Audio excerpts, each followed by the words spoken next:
Nous voilà à nouveau, juste toi et moi, que je salue, pour le dernier jour du mois d'octobre 2024. Au cours de cet audio, tu verras comment l'ennemi a trompé un homme, mais qu'il continue de tromper encore aujourd'hui. Nous verrons, il a là ce quoi? Tu le découvriras tout à l'heure. En attendant, prions.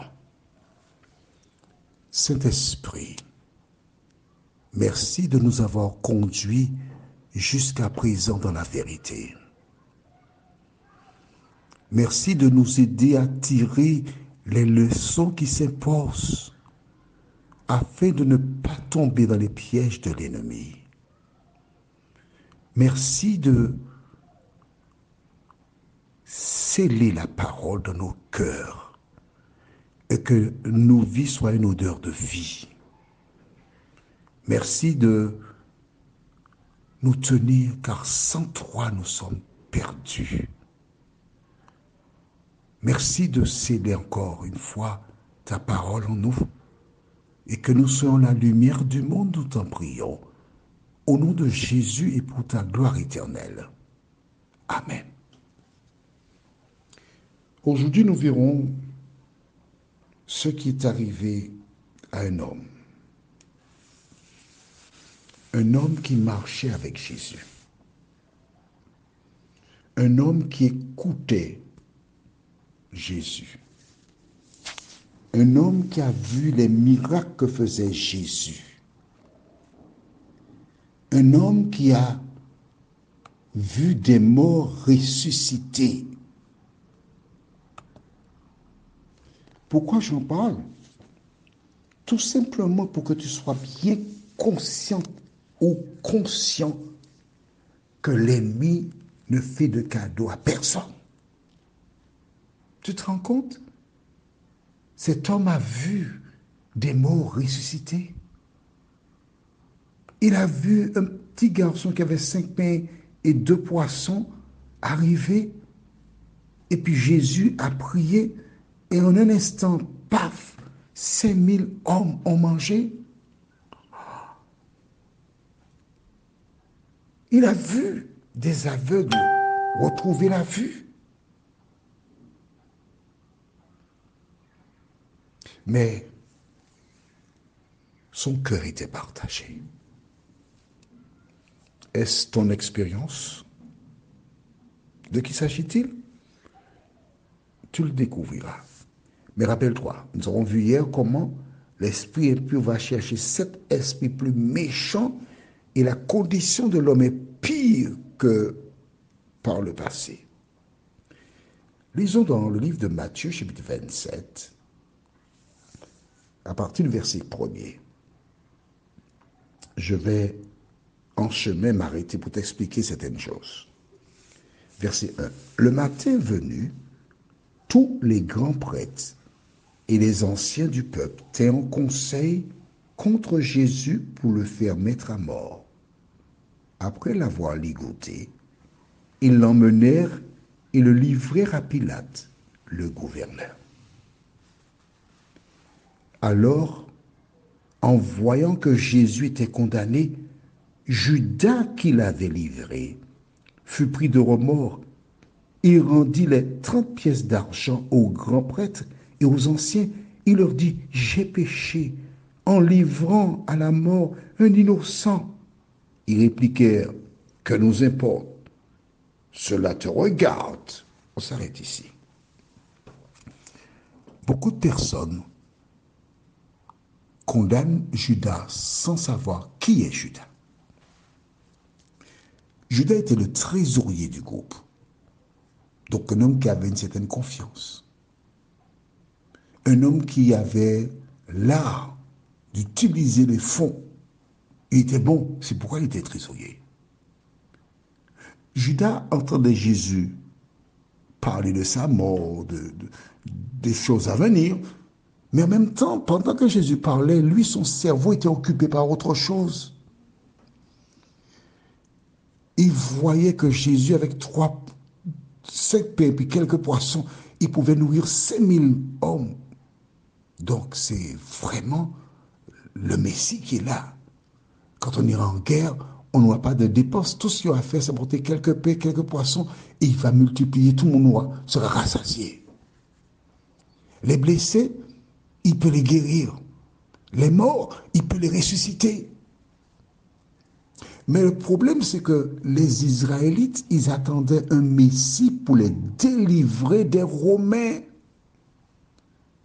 Parce que c'est ce qu'ils avaient comme modèle. Quand ils étaient en Égypte, Dieu suscita Moïse pour les délivrer.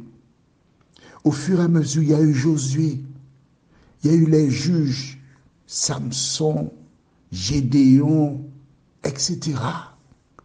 Chaque fois, Dieu suscitait un libérateur. Et pour beaucoup de Juifs de l'époque, notamment Judas, Jésus était le Messie qui vient nous libérer exactement comme l'a fait Moïse, comme l'a fait Gédéon, etc.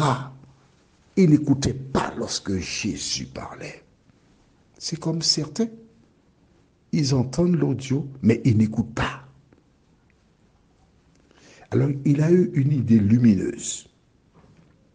Quelle idée? Il a proposé donc au sacrificateur de le livrer Jésus, contre paiement, forcément. Ce dernier a accepté. Pour lui, c'était mettre Jésus devant le fait accompli. Et une fois qu'il serait devant le fait accompli, il se libérerait, il prendrait le pouvoir, et forcément, lui, Judas, il a déjà gagné 30 pièces d'argent, il sera encore aux finances, et la vie est belle. Il suivait Jésus. Mais lorsqu'il a réalisé que Jésus ne se défendait pas, les paroles que Jésus avait prononcées revinrent dans son cerveau. Il comprenait maintenant ce que Jésus avait dit. C'est comme toi. Ça fait longtemps que tu écoutes les audios. Tu comprends. Mais tu suis ton chemin. Tu fais tes affaires. Mais à un moment donné, tu arriveras à une croisée. Judas est arrivé à une croisée. Il a été dit, écoutez, voici l'argent. J'ai livré, j'ai péché. Mais qu'est-ce qu'elles ont fait, ces personnes? Ça te regarde, c'est ton problème. C'est pas notre problème, non? Et que fit Judas? Verset 5. Matthieu 27. Jetant alors les pièces d'argent dans le temple, il se retira et alla se pendre. Le diable l'a emmené loin. Le mauvais esprit qui était en lui l'a emmené très loin. Et tout ce qui lui restait à faire, c'était d'aller se suicider. Je m'adresse à toi qui m'écoutes aujourd'hui. Tu as été loin. Tu as fait un pacte avec le diable. On t'a demandé de faire certaines choses terribles, mais pour t'en sortir, pour avoir de l'argent, pour sauver ton entreprise, tu as fait ces choses. Et toi qui m'écoutes, tu penses que tu as été trop loin. Le diable te le dit du reste. Et tu es dans la même dynamique que Judas. Et l'ennemi te dit, va faire comme Judas. Mais moi je te dis non. Ne fais pas comme Judas. Tout ce que tu as fait, c'est de reconnaître ton erreur. Aller à Dieu, lui demander pardon. Il te pardonnera. C'est lui qui a dit, même si vos péchés sont rouges comme le cramoisi, ils deviendront blancs comme la neige. Pourquoi veux-tu douter de Dieu encore? Rappelle-toi que le doute, c'est l'arme que le diable a utilisée dans le jardin d'Éden pour inciter Ève et Adam à pécher. Ne doute pas. Crois en l'amour de Dieu. Prions. Seigneur, voici Judas qui était occupé par ses affaires qui a perdu la vie. De nombreuses personnes après lui ont suivi ce même exemple, parce que lorsque l'esprit impur entre, c'était pour, et c'est toujours pour conduire à la mort. Mais Seigneur, Saint-Esprit, que toutes celles et ceux qui ont écouté cette causerie prennent conscience que tu aimes l'homme et tu es toujours disposé à le sauver. Fais du bien à tous, nous t'en prions. Au nom de Jésus pour ta gloire éternelle. Amen. Je te souhaite une bonne journée sous le regard de Dieu. Et j'espère te retrouver demain. Passe une bonne journée.